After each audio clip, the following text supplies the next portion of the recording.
Hello. Continuity equation and relaxation time. It is very important topic for the EMTL or EMFT. So that is for the electromagnetic waves. So here, first we'll see about what is the continuity equation, what's its importance, and later we'll see how relaxation time is going to play the role to decide about the materials is conductor, dielectric, all these things we can decide on the basis of relaxation time. Then we'll see one small example. So that energy conservation, like we have rule for the energy conservation, is neither can be created nor destroyed. Similarly, we have principle for the charge conservation. So it states that the time rate of decrease of charge within a given volume must be equal to the net outward current flow through the surface of the volume. So how much current is going to flow out? So in the same quantity, there is the rate of decrease in the charge. So finally, on the basis of that, the current coming out from the closed surface, I out equal to integral of j dot ds over the closed surface, where j is the current density, j equal to I by A, and it is equal to the by rate by which charge is going to decrease. So that's why sign is minus since it's decreasing. So minus dq n by dt. So q suffix in is the charge enclosed by the closed surface. So that charge is going to decrease. Now here we are going to take the help of divergence theorem. So divergence theorem is the relation between the surface integral and the volume integral. So it says that surface integral of a vector is equal to the volume integral of the divergence of that vector. So on the basis of that, here we have equation 2 that satisfies the divergence theorem. So now finally, if we compare equation 1 and 2, okay. So our later we have, you can write this minus dqn by dt in terms of charge density. So if charge density is the rho v, then total charge enclosed inside the surface is the volume integral of rho v into dv, where dv is the differential volume. On the basis of that, we got the equation 3, that is the minus dqn by dt equal to minus volume integral dou rho v by dou t, and here we have dv is the differential volume. So now by using equation 1, 2 and 3 all together, if you consider those things, so finally that volume integral of both sides is going to be equal. So we have volume integral of del dot j dv equal to minus volume integral of dou rho v by dou t into dv. So now this both having volume integrals. So when both will be equal? When del dot j equal to minus dou rho v by dou t. This equation is only known as the continuity equation. So now if we have situation of the steady current, then dou rho v by dou t equal to 0. Since steady current is become constant, so that differentiation of that charge density, which is constant, is going to be 0. So finally, already we have, by using Ohm's law, when we have seen about this conduction current density, so there we have J equal to sigma E. Okay, J equal to sigma E. Okay, and by using the Gauss law, what is the Gauss law? We have del dot D equal to rho V and D equal to epsilon into E. So finally from here, that Gauss law, we have expression del dot E equal to rho V by epsilon. Okay. So this is the expression, that is the equation 6. So now we are going to use equation 4, 5, 6 together. So by using equation 4, 5, 6 together, so what we are doing here, if you substitute the equation 5 in 4, what we'll get? Del dot sigma E equal to minus dou rho b by dou t. Now this sigma is constant. So that sigma will take outside. So what we'll get here? Del dot E equal to minus dou rho b by dou t. Now substitute the value of del dot E.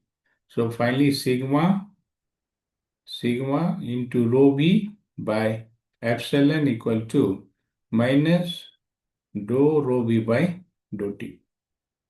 So now this term we can take left side.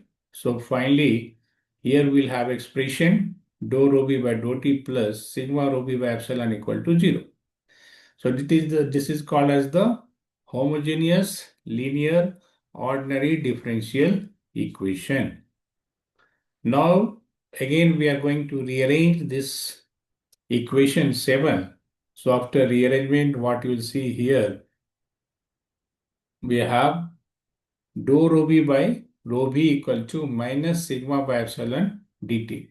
Now both sides, when we are going to integrate this, okay? So once we'll integrate, so integration of, like you have integration of dx by x is what? ln x. So similarly here, we have ln rho b equal to minus sigma t by epsilon. Okay, and here the second term is the called as the integration constant, that is the rho b naught. So finally again, if you try to rearrange, and we can write in terms of exponential form. So we have rho b equal to rho b naught e to the power minus t by tr, where capital T suffix r is the epsilon by sigma. This is only called as the relaxation time, or also we call as the rearrangement time. So this epsilon can be epsilon naught into epsilon r, and sigma we know it is the conductivity. So finally here, this relaxation time generally represents that it is the time during which charge placed inside the material is going to drop by e to the power minus 1 of its initial value. So e to the power minus 1 is equal to how much? That is the 36.8%. So whatever initial charge was there, that charge is going to reduce here by 36.8 percentage. Now, if you see that, we can take one example. On the basis of that, you can understand the importance of the relaxation time. Okay, since it is already given, it is the time which is taken to for the rearrangement. Okay, now here we are going to take one example. So in that, we'll try to explain about importance of the relaxation time. So suppose, for example, here we are considering one material that is called as the copper. Okay, so Cu is the copper. So in case of copper, if its conductivity, okay, is known to you, so conductivity will be given if they're asking the question also. So this is 5.8 into 10 to power 7, okay, moho per meter. Moho per meter. The resistance opposite is conductivity, so unit is mho, so moho per meter, and relative permittivity, okay, epsilon r equal to 1. Now we'll try to see what is the relaxation time in case of copper. So this is epsilon naught into epsilon r by conductivity. So now we can substitute that value. So epsilon r is 1, epsilon naught is 10 to power minus 9 by 36 pi, and finally this conductivity value is given. So conductivity, okay, that value is how much?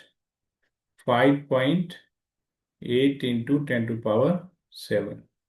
So once we'll try to simplify this, so finally this is going to give us 1.53 into 10 to power minus 19 second.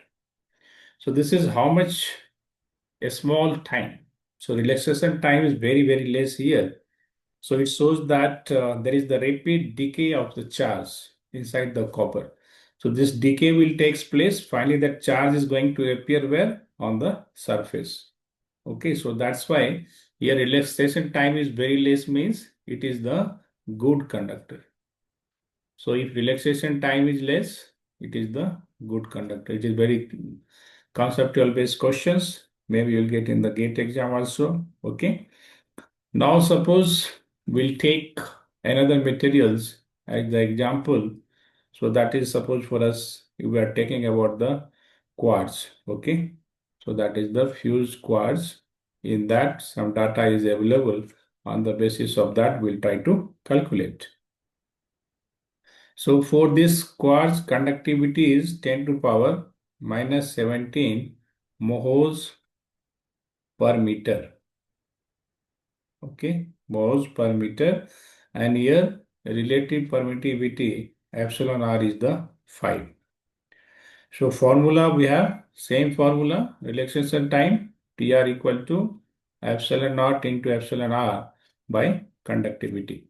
So finally epsilon value is same, conductivity is 5.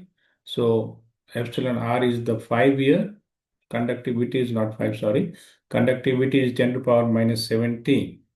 So epsilon r is here 5 and epsilon naught value we know that it is 10 to power, or you can remember also sometimes it is given 10 to power minus 9 by 36 pi, and conductivity value is given that is 10 to power minus 17 moles per meter.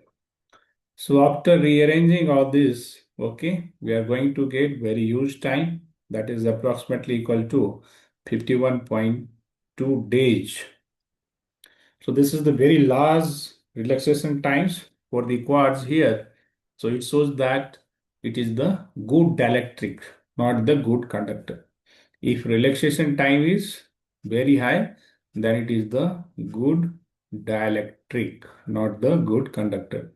And before the lecture, already we have seen about how polarization takes place in the dielectric and what is the dielectric constant and dielectric strain.